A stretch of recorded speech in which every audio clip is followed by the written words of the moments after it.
Bienvenue à tous à cette 5e routine beauté. Aujourd'hui, je vais parler de la caractéristique de peau qui est la peau sensible. Donc, on va voir vraiment ce qu'est une peau sensible, quels produits utiliser et quels produits à éviter.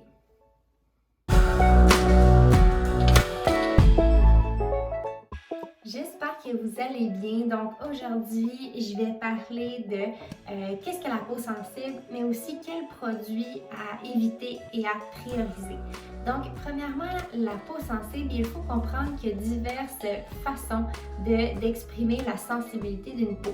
Pourquoi? Parce que il y a plus l'inflammation qui est plus du long terme, qui peut être due à l'acné, à la rosacée, à des mauvais produits là, qui sont utilisés depuis longtemps, qui va être traduit par une rougeur qui est constante, qui est chronique.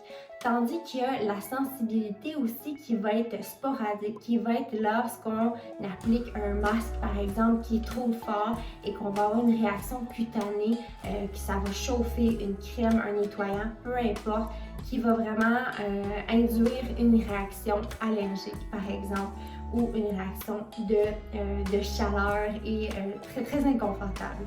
Donc ça va être super important de différencier les deux parce qu'en fait la réaction qui va être spontanée va être due à un ingrédient que vous ne tolérez pas, tandis que tout ce qui est inflammatoire, inflammation en fait là, sur du long terme, on va aller chercher des actifs qui vont être anti-inflammatoires, qui vont être doux pour la peau, qui vont vraiment réduire à long terme, parce que si on continue l'utilisation d'une mauvaise routine beauté qui n'est pas adaptée à la peau sensible, ça peut juste exacerber les symptômes de sensibilité et va être juste de pire en pire et peut s'accompagner de réactions spontanées encore plus fortes. Donc, comment je pourrais commencer en fait là, tout ce qui est pH trop basique, donc les savons, en fait tous les types de peau devraient éviter les savons en bord dans le visage, mais encore plus la peau sensible parce que ça va aller enlever la couche protectrice et elle va être vraiment dénudée de toute protection, elle va réagir encore plus. Tout ce qui est aussi une molécule très forte, là, vitamine C, vitamine A, vous pouvez l'utiliser, mais vraiment de façon graduelle, pas tous les jours si vous avez une peau vraiment sensible. Ensuite de ça, on va éviter le plus possible les exfoliants dits mécaniques, donc par exemple les noyaux d'abricot qui sont assez granuleux, là, qui sont plus intenses. On va plus prioriser des exfoliants qui sont un petit peu plus doux ou sinon des exfoliants chimiques, là, donc enzymatiques ou avec par exemple l'acide glycolique là, et toujours là en veillant que la peau l'accepte bien. Donc, la routine que je conseille, ça serait de commencer avec le nettoyant Grace.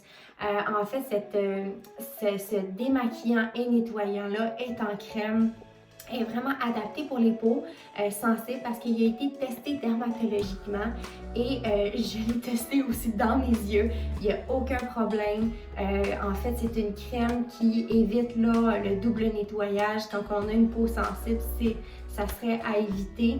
Donc, ça va être vraiment là, super efficace, super doux, une application. Ensuite de ça, ça serait d'aller avec un sérum antidote HB5 et celui-là est fait avec une formulation très très épurée. Ce que j'aime beaucoup parce qu'en fait, on peut l'utiliser autant pour les femmes enceintes que les peaux hyper réactives. Il n'y a pas d'huile essentielle à l'intérieur, ça va être de l'acide hyaluronique qui va hydrater. Et en plus, il y a de la provitamine B5. La vitamine B, c'est vraiment la molécule par excellence pour la peau sensible parce que ça va vraiment aller apaiser.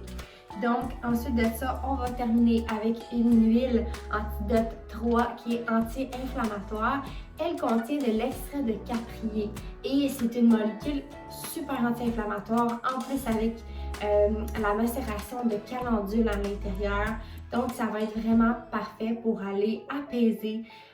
Vraiment, c'est comme une petite doudou pour la peau, là, ces trois produits-là.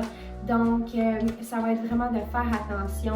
Ça va être quelque chose de mettre en pratique et qu'on va voir seulement à long terme. Je parle beaucoup pour l'inflammation.